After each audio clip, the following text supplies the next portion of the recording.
Hello, everyone. This is the Banter podcast. We cover Formula One when it is on, and when it's not on, we do our best to shit talk for an hour. Yep. So, welcome. Today, what do you think we're going to be doing? I'm in the dark. You're in the dark? I am in the dark. I gave you a clue. We're just going to shit talk the F1 for an hour. Right. Well, that's my favourite thing to do. So you've really brought me along for a treat. I'm excited. I'm chomping. My name's Raymond. This is Timothy. If you haven't switched on or listened. Full name today. Timothy? Very formal. Timmy? What do you prefer? Timmy? I prefer Timothy? whatever anyone else would prefer. I just want everyone else to be comfortable. Okay. You're one of those guys. Yeah. Yep. Right.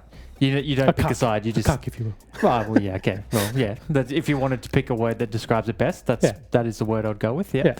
But submissive. You just want to... You're a people pleaser. I don't know if I'm a people pleaser, but I just want people to be comfortable. As a submissive... I'm not going to make you as say... As a submissive if you're cuck. not comfortable calling me by my full-length government name, then don't feel like you have to. Just because that may or may not be what I prefer. That's what I'm getting at. All right. I'm chill.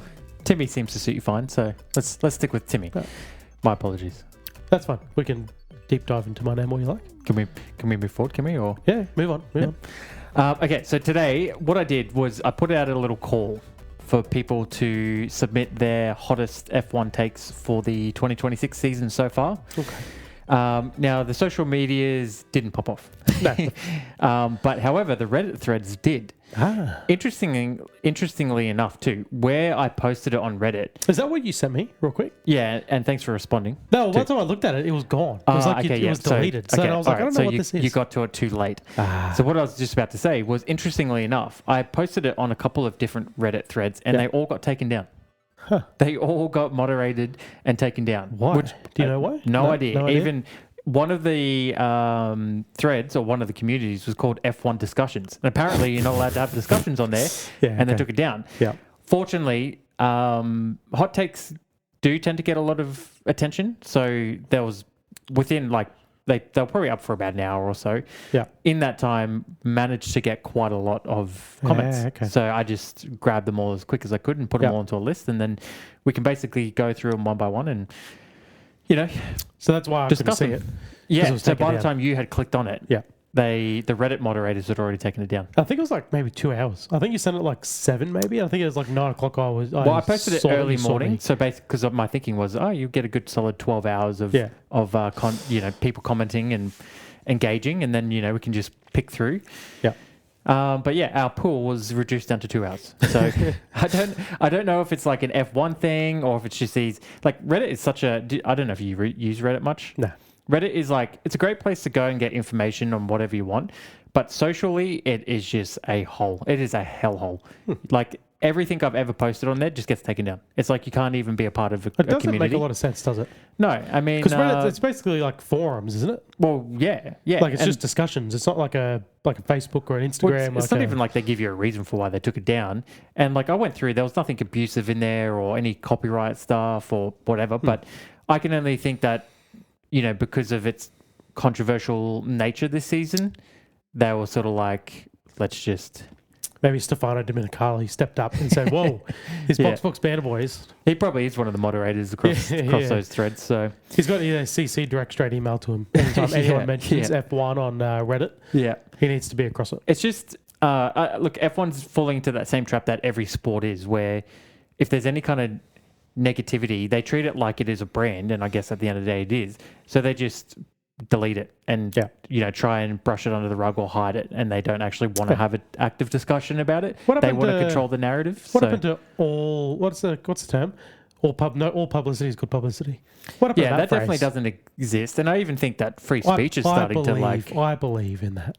Yeah, well, that's why we're here talking absolute rubbish, absolute shit and rubbish. We live off that. Yeah, we're just trying to get someone to just dive deep into our rage bait. Well, I mean, you'll remember when we had a couple clips go viral last year, the amount of abuse that we copped for having opinions. Yeah, how dare we? We love it. We love it. Yeah. And as soon as someone disagrees with something we have to say, all of a sudden we don't know wheel. We have no game. We don't know what we're talking about. We don't know motorsport. Yeah, the old drive to. Yeah. Well, you either get there's no grey area. You either get drive to survive bandwagon people, or you get F1 purists, and I know we made a bit of fun on that last year, having categories on that. Yeah. But there literally is no grey area. If you have an opinion, basically you put into one of those camps. There's no in between there. So literally. Anyway, understand the rules of the game? Yeah. Any questions, concerns, or queries before we kick off? I love just diving right into the deep end. Just well, let's see if we drown or not. Well, that's how you ended up with kids. Well, sorry, son of a bitch. Arguably, yeah. Arguably. Hey, I'll make it here. Okay. I've pulled, I don't know, maybe 20. 20? So we'll just 20. Go through. All right, nice. No, it's good. We're real quick. Are we, I don't know if it was going through the mic, but it was going off. The message alerts. Oh, okay. So, no, that was me. I'm a popular guy. I got people. No, it was me as well. Okay. You're way earlier. You got to put your phone away. Yeah, all right. Only one person can have their phone out. It's gone. The disrespect. We're professionals. How dare you disrespect our podcast and our audience like that? We're professionals, so I put it on mute, you see. We're not professionals. Why are you lying to everyone now? We're professionals for the 6 people who turn out. And boy, do I appreciate them. On a good week, it's, 60. On a great week, it's, 260. That is a great week. But these off weeks, it is tough. They are a challenge. Yeah. Anyway, for the 6 people listening, here we go. So the first. Let's go. Now, bear in mind, when you post people to comment their hottest takes, a lot of people don't understand what a hot take is. Yeah. So, there's probably going to be some trash in here, but, we'll just... So have you filtered these at all? No, I've just You've just literally just ripped them. Just compiled them. I looked for the ones that had the most engagement. So, if someone didn't engage with that, I just figured it was shit. So it's either real hot or real not. Probably. Yeah. Okay. I like it. I really like it. Let's go. Okay, so the first one. Red Bull Racing, or at least Max, will compete for wins at the end of the season. So we won't discuss whether that's a hot take or not. Okay. But more so whether we agree. Basically, is it hot that a 4-time world champion in the third best car will compete for wins in 15 races time? And as we just saw, if you have the right cars DNF or, get into an incident, certainly there's points up for grab and potential podiums. Yeah. So anyway, we won't discuss whether we think it's hot or not. You can comment on whether it's a shit take or not. It's not a bad take. It's not hot though either. It's probably lukewarm. It's lukewarm. Yeah. It's one of those things where you go, I can see it happening, but at the same time, it does probably rely on Mercedes DNFs and that sort of thing. I would be shocked if Max doesn't collect a win this season. I thought you were going to say shocked if he did collect a win. I was going to agree with you. No, I'd be shocked if he doesn't. We got 22 races, not 24. We got 22 races. Surely there's one of those in there that he can snag, and whether that comes down to a bit of luck, or as we know, he's one of the best in wet weather. So if we have a repeat of something like Mexico from last year, was it Mexico? No, sorry, Brazil. Then he could definitely pull. He'll definitely take something abnormal. I mean, abnormal or luck. He's not. So even in Canada, both McLarens were out the way, and one Mercedes was out the way, and he only just grabbed a podium. Yeah, so you got to think that he couldn't even hold off his old sparring rival. In Hamilton. I mean, so that car is probably, what do we reckon, the 4th best car at the moment? Oof. Hang on, are you including both teammate cars or yeah, as in the chassis. Then 4th best chassis. I don't think it's the 4th. I think it's the 5th or 6th. What cars are above him? Besides Mercedes, McLaren, and Ferrari, who else are you putting above? Well, isn't that the 5 or 6 right there? No, I'm saying chassis. They're the 4th best chassis. Sorry. Okay, yeah. Okay, then I agree. Sorry. Okay. Yes, that's the thing. It clearly is going to take a lot. And we saw in Canada a whole team that's better than being wiped out, and one of the other cars being wiped out of Mercedes still wasn't enough. I mean, again, he was never going to get the win with Antonelli there, but like I said, he just hang on to the podium. Interesting that you said Antonelli there, not George. The win. How do you mean? Or are you talking about post? No, I'm saying because of what happened. Okay, he was never going to win the race because Antonelli was in the race. Right. So that's what I mean. For him to win a race, it will take both Mercedes to fail and probably something to happen to the other cars still. I don't know if that car will ever be the second quickest car. What? And it will certainly never be the quickest car this season. So it will take a lot of luck or bad luck for the other cars. There's going to be mixed with adverse conditions. Because I think even with rain, I still think, George and Lewis both have enough experience, and obviously both McLarens are good enough in the rain, and their cars are better. So I just don't see it happening this year. You don't see it happening? That's my final stand. All right, cool. After talking this out, that's my final stand. Yeah, it's a little bit of a lukewarm take then. Yeah. I mean, I guess you'd argue it's hot because because it's you're like, because disagreeing. he said it would happen, right? Yeah. Yeah. Okay. Okay, so the next one. The racing is far superior to the ground effect era, which is the last era, just for anyone who doesn't know. For the noobs out there. Yeah. The only people who enjoyed the endless DRS trains with zero action last cycle were the people whose favourite teams / drivers were always at the front. Yeah, that's pretty bang on, I'd say. Yeah, so you agree with that one? Yeah, I think that's what we said at the start of the year, what we saw in Australia. It's like, this is what we get when we complain for 10 years straight about not being able to pass, and then they create this farcical. Yeah. And then it's like, well, what do you want? Do you want 60 overtakes for the lead in the Grand Prix or not? You know, it's like, what do you want? They were like, we need more overtakes, and then they came up with the most artificial way to do overtakes, and then just like blew it out of proportion. Yeah. And then everyone was like, whoa, we asked for overtakes, but we didn't ask for 120 overtakes. Yeah, exactly. And that's the funny thing. It is like, you can't what you asked for. But now, I think, we saw in Canada, we discussed this, they've landed in a really nice spot. They've kind of dialed it in. Like, it still does feel a bit gross when you do hear the super clipping. Like, even in Canada, that back straight, you hear him hit the wall, and then the car basically, like, decelerating. They're still and then you're coming into the down changing. Whatever that chicane is where the Wall of Champions is. Do you know what that's called? Wall of Champions chicane. Would be my guess. Okay.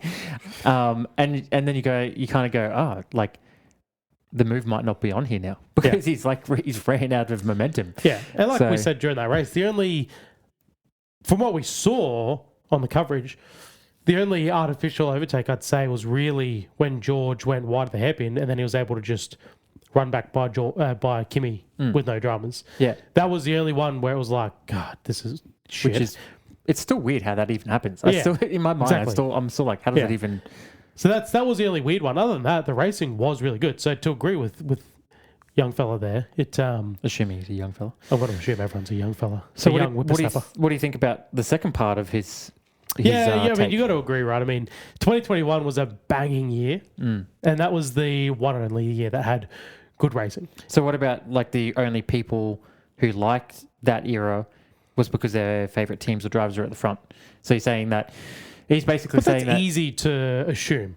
I'm sure all the Hamilton fans have been absolutely just reveling in the last 12 years, 13 years. It's easy to assume, but I don't know if, like, we watched through that era and, you know, at the beginning of the era we were following Ricciardo, and at the end of the era we were following Piastri. Yeah. Would you say you enjoyed it? Like, even though that you would regard them as your favourite driver? or no? Okay. It's a good way to stage it because, like I said, I did. I was going to say one of the best years in recent Formula 1 history is 2021. A year Ricciardo was in it and won a race, but he wasn't in the championship hunt. No, it was between two drivers that I don't particularly support. Would never buy a hat shirt. Would never say I'm a fan of Hamilton or Verstappen. Agree, but I did very much enjoy that year. So I did. But that's the problem. Is he a Max fan? Because if you go, well, obviously 22 to 24, just write those off. Those were shocking years for racing. Post that year. Yeah, and then last year we obviously got some good races. But how long were we potting? And we kept saying, when are we going to see these two race? They kept kind of... It took until Austria, I reckon, was probably the first time we actually saw on wheel-to-wheel racing. Or maybe Canada was before Austria, I can't remember. But maybe it was Canada. Canada was before. And they crashed. Yeah, Canada was before I think Canada was probably the first time we actually saw them wheel-to-wheel racing. So as exciting as it was, us grips off the three-peat, blows out the championship lead, all these things. But it wasn't racing, wheel-to-wheel racing. It really was... I mean, how many times do we call it like time trials? Because it's like... Qualifying was where it's at, and then wherever you qualify is generally where you finish. So the racing was... Because you literally couldn't pass. The dirty air was too much, and the cars were so advanced in their research and development of that. And then the pit strategy, going against this driver who was second, basically meant that if he couldn't get a pass done within the first opening 2 laps, that like your races are over, game over. Yep. So I mean, the racing is without a doubt better. And right now with this sweet spot we saw in Canada, it's bloody good, almost a 10 out of 10. It's funny, if we're lucky enough as Piastri fans to watch him become world champion one year, I still doubt that season will be as enjoyable as the 2021 season. Like, I think about that season a lot. It was fantastic. So, And that's you're right. And I don't know if I want to watch and it is Piastri kind of go. funny that what we regard as the best season Formula One that we've seen in the modern era, and we'll call that from the 2010s onwards. Sure. Yeah. That it was in the ground effect era. Exactly. So we'll see what this era produces. Yeah. So let's move on. Lewis is a top 5 driver this season so far. Yeah, 100%.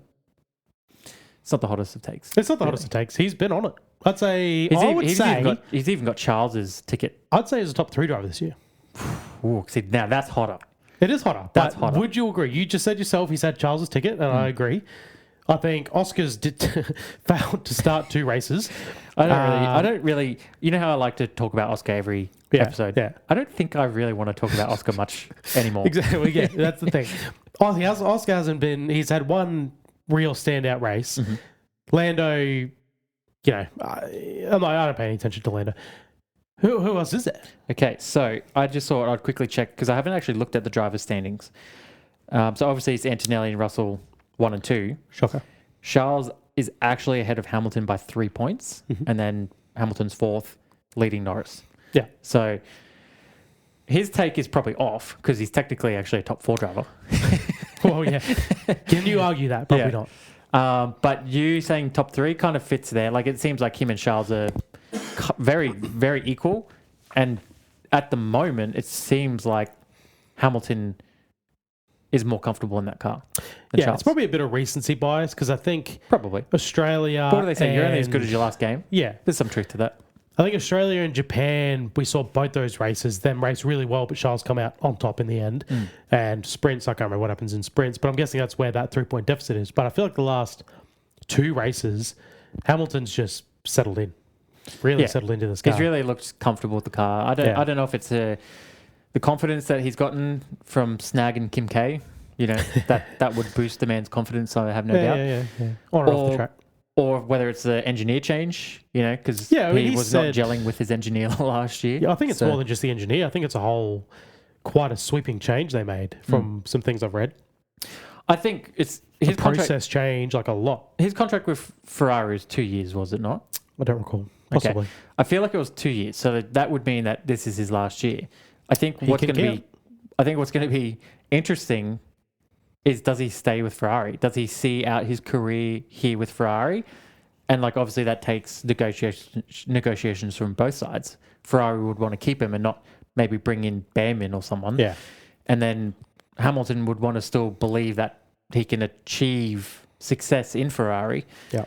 So I'm more interested to see what happens That is after this interesting, year. if it is 2 years, because everyone, if they'd said, 2 years and that's it, when they signed him, I'd be like, yeah, that's fair enough. But then now he's had this resurgence in his career this season, and it's kind of like, can you really retire a guy who's performing this well? I'm sure that he said last race that he is looking to do a few more years. So he doesn't seem to have retirement on his mind at the moment. That's the thing. It's like, could they do better? Their risk is missing out on a 20-year career with Ollie. That's the risk they take. Do they go? And then yes, Hamilton's performing, but do we want him for 2 years now and risk Ollie going somewhere else, or do we just have to cut ties now and we get Ollie and we have a 20-year career with him? Well, the knock-on effect to that, and it's kind of funny that Lewis is involved in both of them, is if you delay, and assuming that they want to bring Bamman in. If you delay that and you leave him down in the sister team or in the muck for a little bit longer, he might fall into the same trap that George did, where George looked like he was quite talented, young, hungry. He finally got the call up, but kind of missed the window. And then now that the window has sort of come back around for him, there's now there's now a younger, hotter dude in the car. And that's the problem. It's all about timing. When you make your move, so much of it is timing. Yeah, and that's the sort of stuff that killed Ricciardo, his career. 100%. That's what it's all about. And this is the luck that Hamilton's had. His timing it could not have been better. His whole career, and even really, his Ferrari move, I mean, they went back one spot in the constructors. So, they didn't. He didn't go to the hottest team. I think me and you thought they'd do a lot better last year, but they didn't. And then now they're probably still just status quo from where they've been. So it's been just a neutral move, really, for him. Yeah, they've kind of just they've always sort of been right on the precipice of like getting into that fighting consistently for wins, but they're just outside, and it's like They're if not they could just really- find that little bit extra something, Yeah. you know, they can. What was the year that Vettel was there, and it must have been Charles, and they came out of the gates hot, and then all of a sudden it was like, oh, a Ferrari here. Like they started collecting some wins. Yeah, I think it was the year with the engine stuff, 2019, 2020, something like that. Yeah, we're not even quite there yet because they're not really fighting for wins, are they? They're fighting for podiums, but I wouldn't say they're fighting for wins. No one's fighting for a win unless you're Mercedes. Yeah, Like it's as simple as that at the moment. All right, let's continue on then. So the next one, the cars are fine. We watch F1 for the fastest, most technologically advanced cars in the world with the best drivers in the world. We mostly are getting that. There's been more passing and side-by-side racing in the first 4 races than there were in the last 3 years. The cars are fine. So I guess this kind of... But the cars, the problem is with that statement, I guess, the cars as of Canada are so different from the cars in Australia. Well, that's true. Already. Yeah. So Yeah. the cars are not fine, or were not fine. They're still being dialed in. Yeah, as we said, I think they're pretty damn good now. And yeah, the side-by-side battles, all that stuff's good. But they weren't fine. So at what point is he talking about? Like if we put this up after the first 3 races, you can't say the car was fine. No one was saying the car was fine. The FIA wouldn't have made any changes if the cars were fine. So yeah, as of Canada, I would agree, we're in a nice window at the moment. Yeah, and whether that's sustainable. I mean, there's still a lot of questions around, like there's so much versatility in the tracks, right? So like Monaco has Which like did you its see own... in Monaco they've cancelled the straight zones or the overtakes button or whatever it is? Yeah. I was going to say Monaco has its own set of challenges, which are completely different to like Baku. So it's until we get through the full season, we're really probably not going to get a complete picture of what these cars are and how good they are and whether they can sustain entertaining racing throughout this period up until the V8s come through. And then what does that look like? You know, as people that were very vocal about the cars going to a battery dominant engine and the tantalizing prospect of V8s coming back. Yeah. I hope they're good because, you know, if they come back and we're having these same sort of teething issues, and we're going to, but there's going to be teething issues. We'll look at the racing. I'm just saying, even if it's bad, I'll stand here and be like, thank God at least we have V8s. And we have the sound, the sound and the smell and the feel of the V8s. That's the thing. Look, why don't they just go back in time and go, when was the racing the best? Because we just said 2021. Every generation of cars have had an issue. They all would have had an issue when racing was lacking and things like that.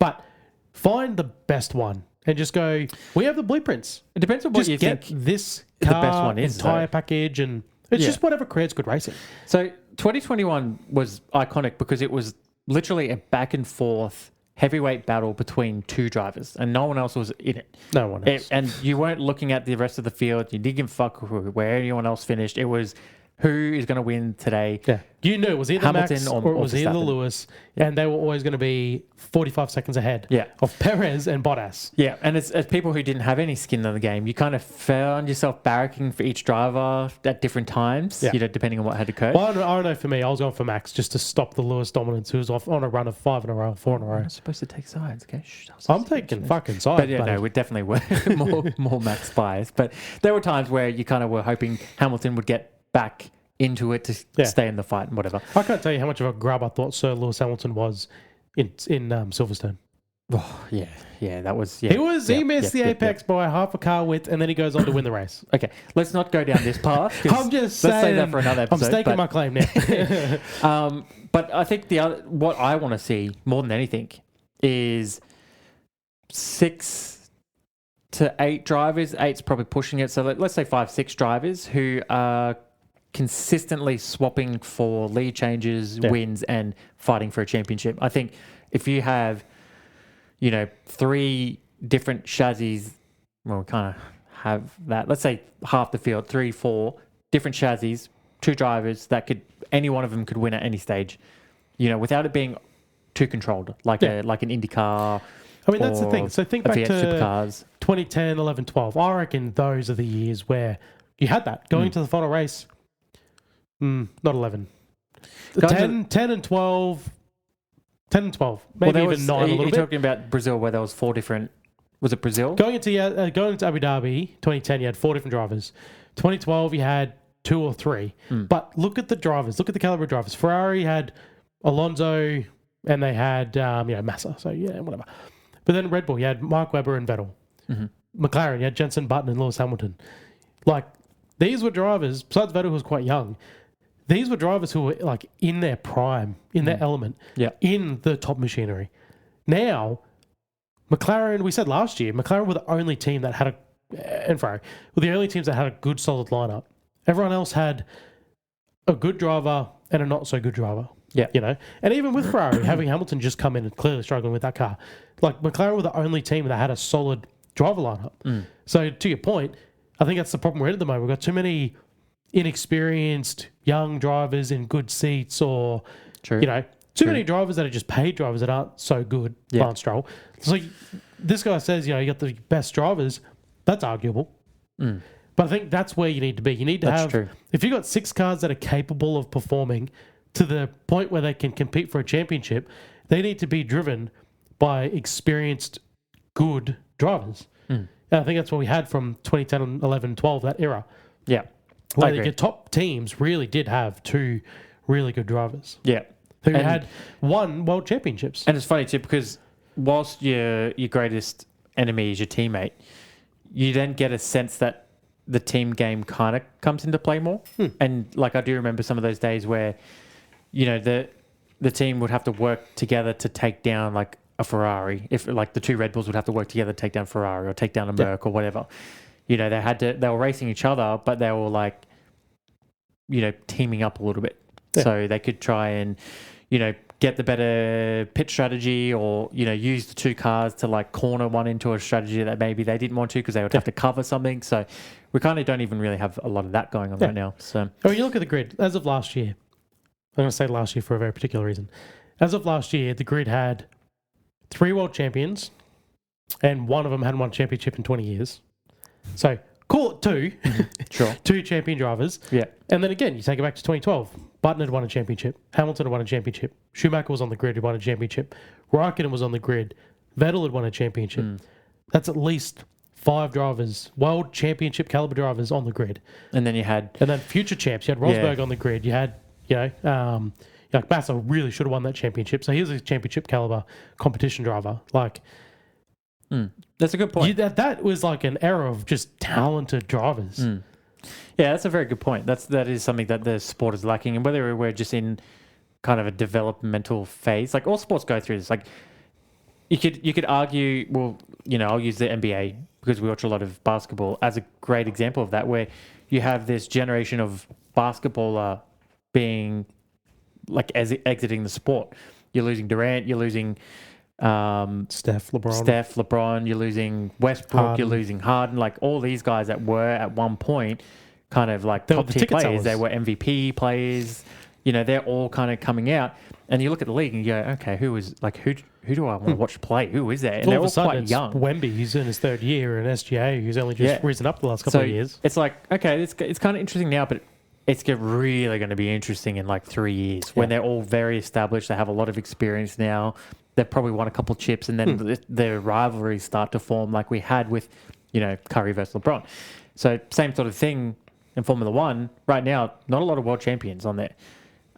If Kimi wins this year, or George, we'll have 4 world champions, 5 if Alonso comes back. Again, 5. But again, Alonso's 22 years. He is. But, it's the thing of like, okay, the drivers are starting to get developed. They're starting to have success. They're proving that they can do it if they have the right car and whatnot. So, I mean, that's good point. That's the thing. I mean, I reckon within, let's say, in the next 2 to 4 years, I think Alonso, Hamilton, and Verstappen are all going to be gone. Oh, Verstappen as well. Yeah, give me a hot take. Okay. Right. I reckon those 3 will be gone in the next 2 to 4 years. Well, he's contracted to 28? So that's 2 years. Yeah. I think he'd lose interest. These regs are going to go for another 5 years. I think he'd lose his interest by then. Hamilton and Alonso are obviously going to age out. Should age out anyway. That's the three of the, That's your three Curry, drivers out of LeBron, your top Durant 10. right there. Yeah, 3 top 10 drivers in history, all gone at the same time. They've got, what have they got? Bloody 12, 13 championships between them in the last 20 years, 22 years. They're gone, like in very short order.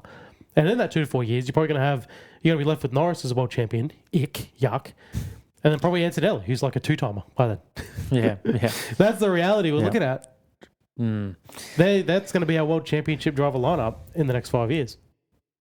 Yeah, it's going to be. Or not much better, but it's maybe add George to that. George, Kimi, and bloody. I think on top of that, Lando Norris are going to be our world championship caliber drivers. Yeah, which is that's something, isn't it? I think the other part of that too is like the sport feels like it hit its roof. I don't know if it can go higher than this. This year we've seen a lot of people drop off. Like we've noticed that with the pod. I work with people who have literally said, I'm not paying for this anymore. I'll just watch the highlights. They're not watching the live racing. And then you think, all right, so you're leaning a lot on driver personalities. And then how long does that take you? People follow trends. And then as soon as the next hot thing comes along, they move on to that. So if you don't have the best caliber drivers on the grid and they're there because of their personalities, and this is something that feels like F1 has kind of pushed to, especially with the post-Drive to Survive, then you go, all right, so the people who actually do love racing and enjoy racing, and they're going to stay up and watch the racing, are they going to hang around? Or are they going to switch to something else, I mean, that's the thing. I'd be guilty of it too. Like, 2021 was great. 2022, 2023, I definitely fell off. I wasn't watching every race. It was only really starting this pod that really locked me back into it. Same thing after, probably a couple of years in the teens, you kind of fall away out of interest a little bit and only watch the occasional race or just catch the highlights. So you're 100% right. The fan base will fall away a little bit. All right, let's move on because we spent a lot of time on that one.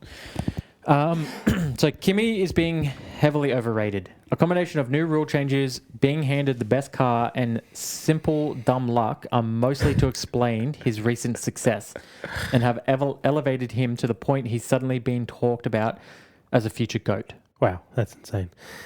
The dumb luck thing is insane. That's pretty, that is reckless. So you're saying that's a hot take? Yeah. I think 100%, and you've said it all year, you got to be in the right car at the right time. We said it just before, timing's everything. Anyone could have been in that car. It could have been Oscar. Bloody Lance Stroll would have a half go at that could car. Could have been Max. Could have been anybody in that car. Toto did get Max, and then he was in that so car. He's benefiting 100% from the timing and the car. But let's not forget, you said it, everyone thought George was hot shit, and he has absolutely taken it to George big time. Yeah, I mean, he's 43 points ahead of him now. And that's going to be hard to recover from. Dumb luck. Okay, yep, George had an issue in Canada. What else besides the occasional little blip in qualifying that caused Russell to maybe qualify second instead of first? Barely. Really clutching at straws for that sort of stuff. I think so. I mean, if you look at what we have, and the sample source is small because you can only really look at this year. Yeah. Kimi looks very composed under pressure. He looks like he's a man that can withstand pressure. He makes mistakes. Yes, all drivers do, but he bounces back. He doesn't let that knock his confidence. He bounces back and he comes back stronger. Yeah. George has maybe, I think, been found out to not have that same level of confidence. No, exactly. I think when the pressure's on him, he looks for excuses and falls back on, what should have been, what could have been. When the pressure's on him, he doesn't seem to rise to it like we've seen Hamilton have to do with Verstappen or, pick any battle that we've seen. He seems to be crumbling a little bit. Yeah. And you kind of want to see him get a bit of dog in him, but in the right way. You don't want to see him run Antonelli off the road. Exactly, that's what I was going to say. And that's where, again, the racing gods came into it in Canada because it's I don't know, man, that's not a tough thing to do. But put that pressure back on Antonelli and make him make the mistake. Yeah. Some of those overtakes that Antonelli was trying on George, he was trying everything to get past him. And George was putting his car in awkward spots. And whether it was because of the super clipping, the losing momentum right as you're coming up to the corner to try and get that swing, whatever it was, he was throwing the car everywhere to get past them.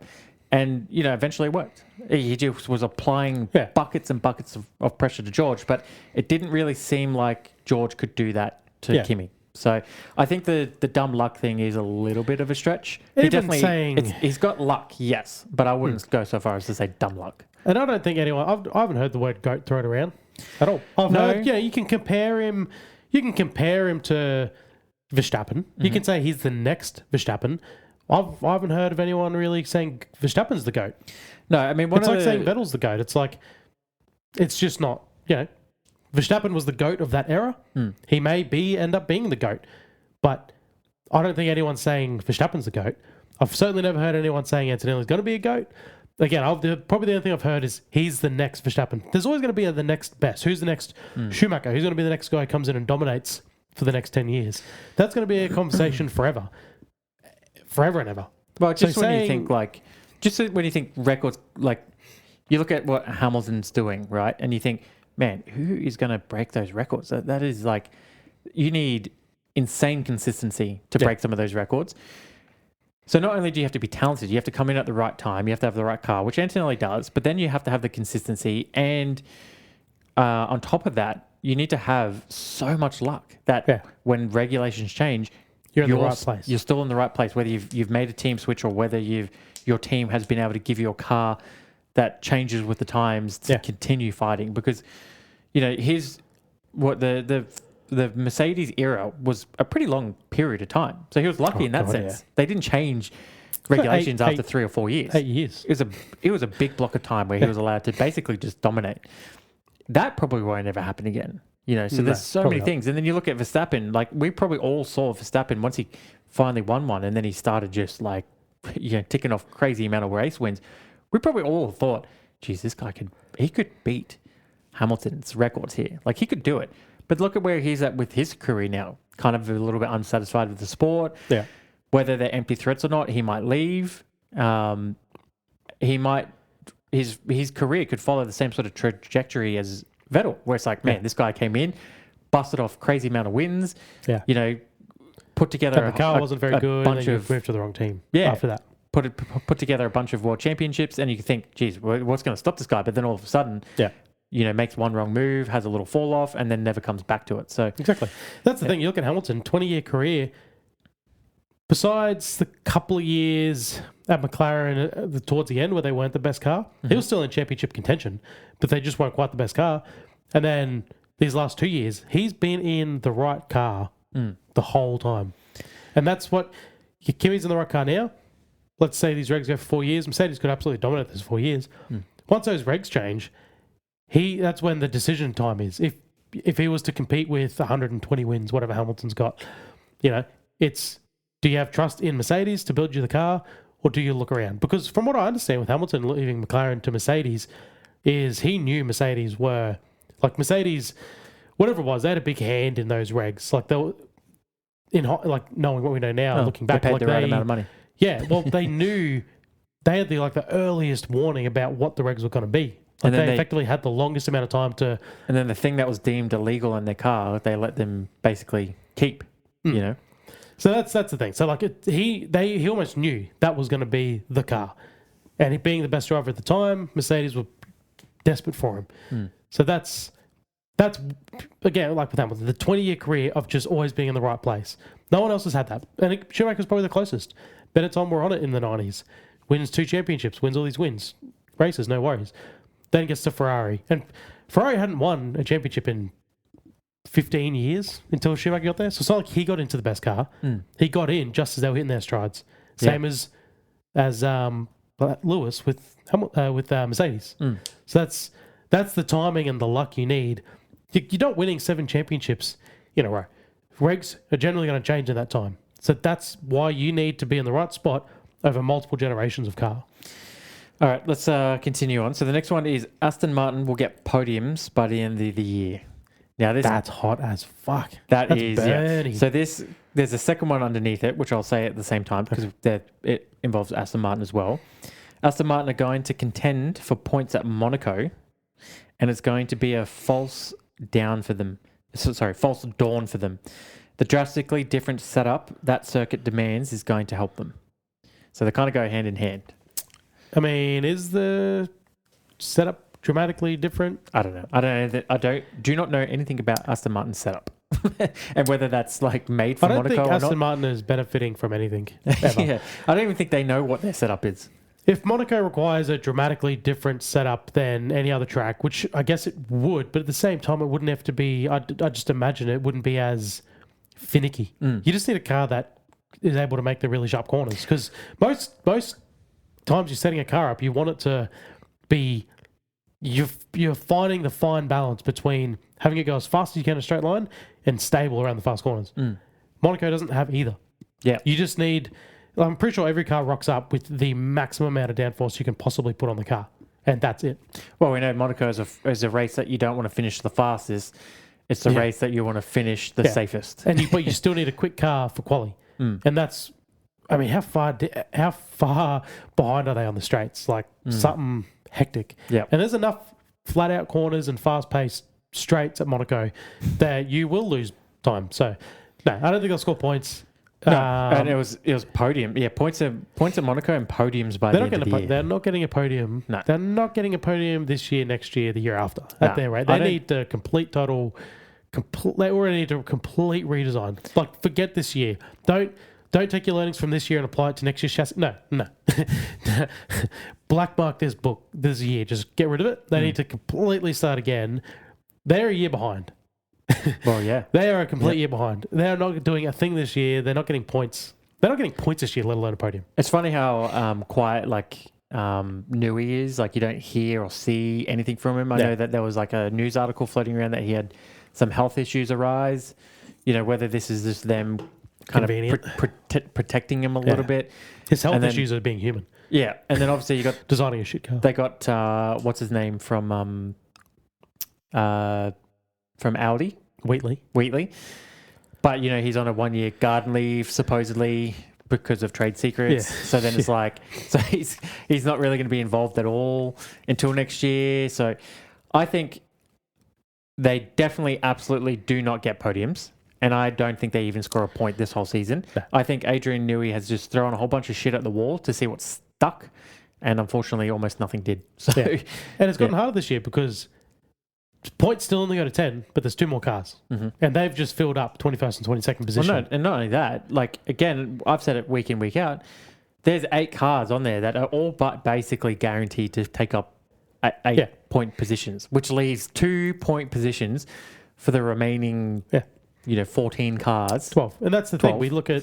And then You said that with such confidence too. No, That's the problem is, look, again, Canada's a good example. 2 McLarens destined to score points and 1 Mercedes destined to score points. None of them did. So now you're looking at 5 positions that are up for grabs to score points that are abnormal. I'm pretty sure... Where were they? 3 laps down? Well, I'm pretty sure one of them was part of the DNF Fest, at least. And I think the other one, they're just not going to score points this year. It's not going to happen. They're too far behind. If they're not DNFing themselves, they're too far behind to capitalise on, and that's what it need to be. It need to be capitalising on other people's misfortune. But they're either having their own misfortune or they're not. They're just too far behind to do it. All right, moving on. One of my favourite ones here. In these regulations, Sainz would be a top 3 driver on the grid, but he's in a mediocre/bad car. Why is that your favourite? Why do these regulations benefit Carlos? So I'm saying this is my favourite because Carlos had such a great season last year. It was, not his best season because obviously he had a lot of success with Ferrari, but you don't hear boo from him now.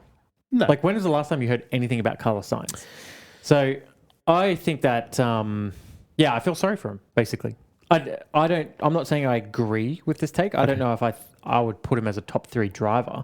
I think he's definitely well and truly a top 10 driver, and he can definitely crack the top 5. He's definitely a top 10 driver. He's probably... like, if he's in that Ferrari, he's doing what Hamilton's doing, bare minimum. Yeah. Well, we said last year it was a mistake swapping them. Yeah. Because the year before, he was obviously able to pretty well keep pace with Charles. I don't think he had it over Charles ever, but he was able to keep pace with him. So maybe he's with the Hamilton we're seeing this year, maybe he's still a step behind. So maybe, maybe in the right car, he's probably a top 5, top 6 driver. Yeah. If he was in a Ferrari, I think he's probably, top 6. I don't think he's doing better than Charles. And depending on how close, the Red Bull is and things like that. I think it's crazy, top 3 driver. I don't. Yeah. This guy's, obviously Spanish. Clearly. This commenter. All right. So where are we at? We're about 45 minutes. So how many do I have? Okay, I got a lot here still. So let me just cherry pick through. Just speed run. You okay? All right. There's like people have written some novels here, so some novellas. My supremely hot take is now that Max and Lewis are both competing at the front again, a lot of the online anger against the regs is going to start subsiding. No, disagree. Yeah, I disagree. But again, at the same time, this is conveniently coming at the same time that the regs are getting better. So I know. Yeah, it probably is also. I'm not seeing as much. We're being pretty positive. We said we're going to come and shit all over the Formula 1. I think we've been nothing but. Well, technically, we've let the fans shit all over F1, and then we just react whether their shit takes were right or not. But I think we can all agree that they're absolutely heading in the right direction if they're not already landed in a good spot. Yeah. So I think complaints are already subsiding. Yeah, I mean, I think that anytime the F1 have those two guys battling for podiums and wins is a good thing. Yeah, I mean, they're not battling for wins. Let's just slow our roll here a little bit. This is the first time they've battled for a podium, and it's because one Mercedes was out and the other Ferrari was slow. Yeah, and again, there's a lot of the season still to go. There's a lot of races still to come. Yeah, so we're still going to see what these regs are about. They've dialed it in. They've made it a little bit better. But, we've still got a long way to go where anything could happen with these cars. So, all right, next. Sprint races are shit. The difference between the top 4 teams and the rest is so big that if someone in RB, Ferrari, McLaren, or Mercedes doesn't DNF or DNS, you don't get a chance at points. Yeah. So the second part of that, we pretty much covered that, I guess, really. I liked it when the sprint race dictated the race start, when the sprint race was qualifying. Because that actually held high stakes for what was going on at the front of the grid. Because this guy's right. I mean, they said it in Canada. The bottom 10 cars were just using this as a test session because they know they have no hope. Yeah, and then if you look at Miami, the sprint race was absolute doo-doo, and we went into it going, oh, man, this is going to be a long Grand Prix. Yeah. And then the Grand Prix was actually quite good. Like it was similar. Like the Mercedes did put a decent show on, but once Kimi dropped to third and he couldn't pass Lando, then it was that same thing. It was like, oh, man, I hope this isn't what the race is going to be like. The flip side of that is, who wants to watch practice? The sprint races is still a better thing than watching practice as a fan than practice. Yeah, I mean, you get a second qualifying session and you get a small race in instead of practice. So yeah, and I'm all for that. Obviously, it was designed for the trackside fan. So if you're rocking up on a Saturday, you get more value for your money. But even their television numbers. I mean, well, yeah, 100%. I'm not watching practice 1. I'm not watching practice 2. I'm sure I shouldn't be watching practice 3. No, I am watching SQ and the sprint. So the only thing I'm not watching that they provide is I'd say, most people's viewership has gone from, and like I say most people as the bulk, from watching just qualifying and just the race to now watching 4 sessions instead of just 2 sessions. So slightly annoying. Throws your weekend off because there's always weird times as well. It's funny because I work over the weekends. So for me, it makes my weekend even better because I'm usually not doing much because I'm working. Yeah. So I'm like, oh, hell yeah. Sprint qualifying and sprint race to watch tonight. Hell yeah, let's go. Like I'll normally wake up Sunday morning, watch sprint race and then straight into qualifying. Yeah. So that's always a bit of fun. Same.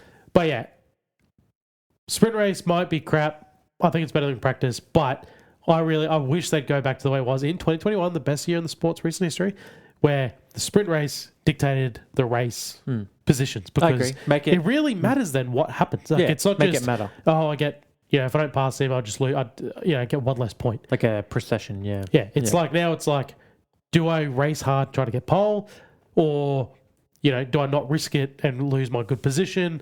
Like it puts more weight on the race. Yeah. Nice job. Yeah, bumping shit too, by the way. Yep. All right, we're definitely not going to cover all this. There's so many. So, the next one I'll pull out is there's actually 2 here. So the first one is Lando has been the best driver so far, and someone else put Lando has been a cut above Piastri all season. all season's wrong. In the last 2 races, yes, he has been. Oscar out-qualified him in Australia. He out-qualified him in the first 3 races. Or the first 2 races. I think the first 3 races. Out-qualified him in the first 3 races. Didn't start the first 2, Oscar, obviously, so we don't ever know. Yeah, so what did he do? Absolutely destroyed him in Japan. So the first 3 races, Oscar, I'd say, had his number. When they were on track together, Oscar had his number. Then they brought upgrades, and then things changed again. Exactly. Yeah. So what was that? We're up to race. We've done 5 races, haven't we? We've done the first 3, then we had the big break, and then we've had Miami, and we've had Canada. Yeah, and we had I think that did it. Yeah. So is that really? Is that all? Wow. Maths is maths. 3 to Oscar, 2 to Lando. So fuck you. I feel like we're missing something here. You're missing a race. Yeah. Let me just double check that real quick. So Australia, China, Japan. We missed the 2. No, you're right. Yeah, 5. I mean, how stupid is that? It's June, and we've done 5 races in Formula 1. Yeah, clearly the better driver. Yeah, exactly. But like I said, let's just put simple maths here. Yeah. 3 times Oscar, 2 times Lando. Yeah. And if you look at the way Formula 1 do it, they only grade when both drivers finish, which has been that's right. twice. And it's so even if you do the Formula 1 way, it's 1-1 in racing and 3-2 in quali. So, like I said, I don't want to talk too much about Piastri. We're talking positive here. This is... Yeah, know, it was 9 months ago I saw today. Okay, no, I won't do it. Let's keep moving forward. So anyway, that's a shit take. Orlando's not anywhere been near the best driver. That is a hilarious... That is just a hilarious... That is the hottest... That is the hottest take of the day. That guy's either a Brit or he had a Lando Norris handle... Yeah, tattoo. And handle. Yeah, hand handle. Yeah, trackside handy. Handy. And he's just... That's just shit. That's shit. Move on. Ferrari and Red Bull Racing won't win any races this year. No, I reckon that's wrong. I reckon Ferrari will nab some. Yeah, we already covered Red Bull Racing. We've seen this. No, it's never happened. A team has never... Oh, no. I think McLaren did it in 88. It's very rare. It hasn't happened in recent past. Red Bull couldn't do it in 2022. They let 1 race slip to Sainz in a Ferrari. Yep. We saw Ricciardo pick up 3 wins. The first year Mercedes came out and dominated. We've seen Mercedes power units across the board have issues. We saw 2 Mercedes power unit fails in Canada. Yep. There is going to be reliability issues for Mercedes. Ferrari are positioned to pick up the chocolates. Yeah. You know, so Ferrari... I mean, I'd put money they'll win at least 1 race this year for sure. Well, everyone's like, there's a lot of hype around them being the winners for Monaco. You know, and I guess that's probably going to be Charles. He's won there before, and I mean, maybe. I mean, if Mercedes their strength is high speed. I know I said there's some high speed sections, and there is, but it's obviously not. It's not Baku or Canada. It doesn't have that kind of straights. So if they might struggle, they might struggle at their big turbo to really kick in on that track. Whereas good point. a more nimble, power at a low RPM range like the Ferrari seems to have, they probably will have a bit of an advantage in Monaco. I hate to say it because every year we watch Monaco, we're just like, why are we watching this? But I hate to say it, I am keen for Monaco. Well, you just want to see now. The cars are the smallest they've been in 20 years. Can they generate a race? So that will be the challenge. So, all right, I'm going to pick 2 more and then we'll wrap it up, okay? All right, happy with that? Yep. Verstappen is clearly using his profile and retirement threats to try and jerk the sport around to get the regulations changed to his liking. And both Mohammed Ben Sulayem and Stefano Domenicali should publicly call his bluff the next time he does it. Yeah, what's calling his bluff? Forcing him to retire? You can't force him to retire. No, I guess basically if he goes, if you don't change, I'm going to retire, and then basically going, but he's not saying that. Go on then, fuck off. Yeah. I don't know if I believe that. I don't believe that. I think Max is just... like we said, he's in a position where what are they going to do? Like he feels like he's got a loud enough voice to express his concern. For some reason, Lando thinks he has one too. Hamilton would be speaking up if he was driving a piece of shit. Sit down, kid. Yeah. Hamilton would be speaking up if he drove a piece of shit, but he's got a decent car. So Hamilton's like, hey, this is working for me. Yeah. He's just not happy in the car he's in. He's not happy with, especially in the first 3-4 races, he's not happy with the way the racing was playing out. I mean, look at his race starts, those first 3 races. There's nothing he could do. Like, you qualify 8th, great, you're 20th by lap 1. That's the regulations. That's the way the car's designed, weighing him down. Of course he's not happy. I don't think it's... I don't think he's throwing his weight around to try to make the sport change. I think he's just voicing his concern because he's outspoken. He's always been outspoken. Not only that, this isn't I don't new. think he actively seeks out the media like a George Russell and then is like, I want to voice my whatever. He avoids the media typically. So it's the media that are forcing a response from him, and he's going to be honest, right? He's always been that way. I'm not enjoying it. Yeah. Why would I? There's nothing here that I like about it. Plus, I don't have a good car, so it's a double whammy. Yeah. So I don't think he's using his profile to, because there's reports of him as early as 2023 saying that he wasn't satisfied with these regulations that were coming up. Yeah. He already knew that where the car was heading, he wasn't going to like it. So in his mind, he would already be in a position of, do I want to stay in this sport? And, if not, what else do I want to do? Well, we're seeing what he wants to do. Exactly. He's doing these 24-hour races. Yeah. He's in GT3. We know his dad does rally. Could he enter that world? There's so many places he could take his talent. I think if you continue to dare him to quit, he'll just quit. He'll get sick of it. He'll quit. He doesn't need the money. He's already had success. I'm sure that he wants to stay in the sport, but he wants to enjoy it. So I don't see it as him using the media or his profile to get his way. No. Again, he's always been Any outspoken. driver, Hamilton's doing that just in a different way, right? Look at how depressed he was last year. The guy basically looked like he wanted a KMS. Yeah, and he's he was saying that just to get change within Ferrari. Yeah, the stuff he was saying was to try to get change within his own team. Now all of a sudden he's like, these regs are fantastic. Yeah, I love them. I love my team. I love the sound the battery makes when it's spooling up. Okay, so the last one, what will it be? Dun, dun, dun. There's a lot of stuff that it's kind of cutting into what we've already spoken about. All right, here we are. Okay. Keep thinking. Out Okay, loud. there's two here. The first one is just absolutely ridiculous. It's essentially Cadillac will score points before Aston Martin. But I would believe that. Yeah, absolutely ridiculous. As in, who cares? Yeah, well, yeah. Which bottom feeder is gonna? And we're talking 4 if any years. of them even manage to score a point, Exactly. well done.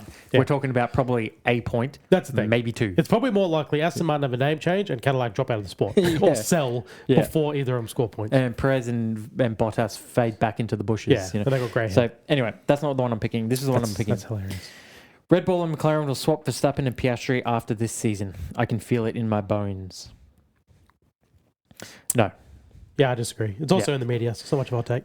Yeah. For the record. I think Piastri keeps coming out in defense of McLaren. God knows why. I mean, okay, I'll say it. It was 9 months since Piastri ripped off his last... it was Azerbaijan, I'm pretty sure. He won the... He didn't win Azerbaijan. That was his first DNF. No, sorry, it was. Whichever one it was. It was Zandvoort. So Zandvoort, he took a commanding lead in the championship. 9 months ago? It was 9 months ago now. And that was when Norris that was had the last failure. glimmer of light. And then since then, it's been all downhill. Wow. So he was That at makes that point, sense. he had a 34-point lead in the championship. He had gotten the qualifying, fastest lap. Yeah, He had gotten the Grand Slam. So, I look at that and I think, okay, 9 months of just heartbreak since then. I don't know if I'm more how disgusted. much of it is car, how much of it is driver. Either way, the fact that he keeps coming out in the media with such intense positivity towards McLaren, and I get it, you got to do it. But we've seen Hamilton last year, who definitely wasn't positive about Ferrari. That's what it hurts me, because it's like, man, me and you can't be the only ones watching him going, see it, see what we see. But then it's like, then like you you watch- said, you gotta play the game, but play the game less. I hope in 10 years, 8 years, he looks back at this time and goes, wow, I was young and dumb. Not speaking up or not seeing what was happening, or maybe he's just a way bigger man than I am, because I don't know how you could. We're seeing it. He's living it. And then he can immediately, 20 minutes later, go talk to the media and go, oh, yeah, it's the team made great. We're all support. It's fucking lovely over here. I don't know how he does it, because I'm still seeing them the next day after some of this dumb shit goes down. Well, we don't have to rehash last season, but I think the flip side of that is then you see him pull off a move that, I pull off in F1 26 and cut down the inside and take down Albon, and you just think, what happened there? What was that? Was that a brain fight? What was going on there? And then you can't really defend it. Like, you just think, okay, is he feeling the pressure? And then he has these things, like we saw it in Azerbaijan. We saw it a number of times in Texas. And then you kind of go, okay, is there something more serious going on here? Someone did comment on one of our videos and mentioned he can't race in the pack. And I'm wondering if that's it, because Vettel never want to race off the front row of the grid. Yeah, he'll rip off 15 overtakes in a race. Who?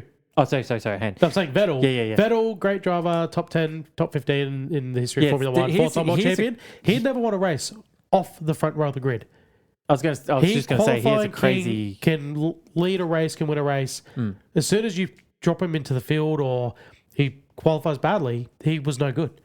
Yeah. Is this what we're seeing from Oscar? I heard Verstappen, but you said Vettel, which is my comment. No, was Verstappen's what it was. one from like fucking...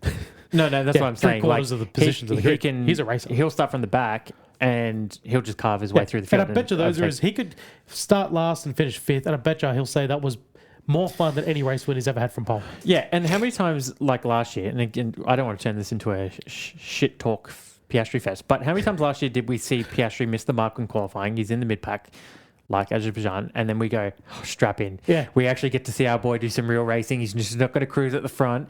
Here we are. And then in the wall. Well, that was the first one. I remember us sitting there and saying, that was what we were thinking. We were like, all right, like we're going to get to see a race. Like they've got the best car, right? Like it was 10th, qualified 10th or 9th, and then he jumped the start and it was all just very bad. But coming from 10th or 9th, I remember thinking like, all right, I think Lando was like 4th. Like they both didn't do a good job. So I was like, all right, they'll probably end up finishing, pretty close, and it'll be great, and we get to see them pass and overtake us. It'll be fantastic. Oh boy, it was just not good. No. It was not good at all. And then, like you said, throughout the rest of that year, that was what was happening. And then, like, I just think maybe this guy's right. Is in the pack. I don't know if it's a mindset. Like, is it a patience problem or is it an actual racecraft problem? Yeah. To get back to the guy's take, I don't see that swap happening. As much as I would love it, because him being at McLaren pains me, and whether he's blind to it or whether he's just trying to ride it out until something changes, I don't know. Put his mid-pack racecraft aside, I would love to see him in a Red Bull as a number one driver. And we had this big debate a couple of weeks ago about it, but I don't see it happening. If Verstappen leaves Red Bull, it's because he leaves the sport. There's no straight swap. And then whether Red Bull pick up Piastri, that remains to be seen, but there is definitely no straight swap. Yeah. I don't think McLaren... That's stupid. I don't think McLaren want Max, but I don't think Max would want McLaren. I don't know. I don't know. I think he laughed. How many times was he laughing at him last year? Yeah, like he may go in as the number one. Yeah. But if he goes in with Lando, they're going to tell him, "Oh, we're don't forget his engineers just jump ship." Yeah. So he's already got a good, strong thread there. Yeah. And there's already like some weirdness going on where like there's this perception of like, GP's gone over because the expectation is he's going to have Andre Steller's job, and then you see Andre Steller in the media going, "No, I've been told that my future's here, and I have no plans on shifting." And it's like someone's lying to someone. Yeah, okay, yeah. So like someone. There's truth somewhere. We're not seeing it. Steller's either getting the Piastri treatment or I hope Zach's gone. I think Zach is a big problem. Yeah, spins webs. He's a big tells dictator. people one thing, tells someone else another thing. Yeah, I think something's going on. Lies to the media. So. I mean, he doesn't barely even talk to him. Gets Stella to do it all, but he's the one that pulls the strings. And let's not forget, we'll wrap up the show with they celebrated their Constructor World Championship without one of their drivers. Without their championship and leader. Look at all the shit without that their he championship spun. leader. Yeah. The guy who got, at that point, the majority of the points. Okay. Before we start crying and making everyone turn off and, get all pissed. Either in solidarity or, Quick shout out to Daniel Ricciardo, since we're here talking about Australian Formula 1 drivers. Oh, yeah. Yeah, you want a quick shout out to the NASCAR at all? No. You usually bring that? It was great. It was great today. Okay. It was great. If you want to see some good racing, oh my goodness. All right, so Monaco is definitely next week. not as you were ill-advised by Timmy. Don't count on him for anything to do with the calendar If you because he ask doesn't me, look at we're it. about to have a 10 triple header, a quadruple header. They've got to fit these races in somewhere, right? I don't know when. I think we've gone over 2 seasons or something. And we're supposed to have an actual mid-season break at some point too. So I don't understand the maths. Even if we had those 2 races, 7 races at the mid-year point, it just doesn't seem... Something's just wrong. Yeah. Something's wrong. Like, subscribe, follow us on socials, flick us comments. We'll reply to everything. We love the support. We love talking F1. We hope you do too. Join us next week for Monaco. Yes. Racing. Yes. Yay. It's a rarity. All right. GG's. Alrighty. See you then.